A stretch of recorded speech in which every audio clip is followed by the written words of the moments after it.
आओ, आज मैं तुम्हें तुम्हारी ही प्रश्न का उत्तर एक कहानी में दूंगा। कृष्ण बोले, एक बार एक व्यक्ति मेरे पास आया और बोला, हे माधव, मेरे पड़ोसी के पास सब कुछ है, धन, परिवार, सम्मान, और मैं तो संघर्ष में ही डूबा हूँ। कहीं ना कहीं भगवान ने मेरे साथ अन्याय किया है। कृष्ण मुस्कुराते हुए उससे कहा, चलो आज तुम्हें मैं दिखाता हूँ कि जिसे तुम सुखी समझते हो उसके भीतर कितना तूफान छिपा है। कृष्ण उस व्यक्ति को लेकर विभिन्न लोगों के जीवन में ले जाते हैं। हर किसी के चेहरे पर हंसी थी, मगर दिल में तूफान। कहीं संबंध टूटे हुए, कहीं आर्थिक संकट, कहीं अकेलापन, कहीं बीमारी, कहीं जाते हुए अवसर। कृष्ण बोले, दुनिया में कोई भी ऐसा नहीं है जो दुख से बचा हुआ हो। दुख का मतलब ये नहीं कि भगवान तुम्हें भूल गए हैं, दुख का मतलब है कि भगवान तुम्हें गढ़ रहे हैं। फिर कृष्ण बोले, याद रखो, जीवन की कहानी तब तक अधूरी है जब तक अंत नहीं आता।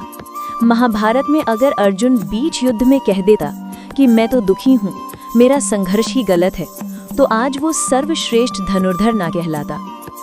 कृष्ण ने कहा, जिसे तुम दुख कह रहे हो वही तुम्हें तुम जैसी महान आत्मा बना रहा है।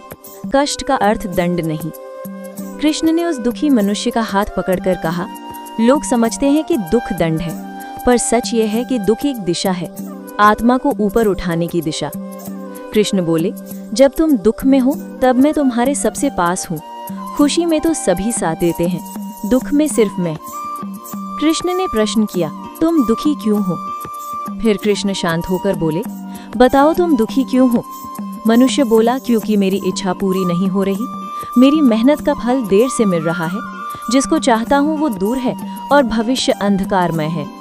कृष्ण मुस्कुराए और बोले, यही तो तुम्हारा उत्तर है। तुम दुखी हो क्योंकि तुम परिणाम से जुड़े हो, कर्म से नहीं। तुम दुखी हो क्योंकि तुम भविष्य को नियंत्रित करना चाहते हो, पर जीवन नियंत्रण से नहीं, विश्वास से चलता है। कृष्ण बोले, याद रखो, दुख का कारण तुम नहीं हो, दुख का कारण तुम्हारा विकास है। जिसे भगवान ऊंचा उठाना चाहते हैं, पहले उसे झुकना सिखाते हैं। इसलिए मत रो, तुम दुखी नहीं हो, तुम तैयार किए जा रहे हो।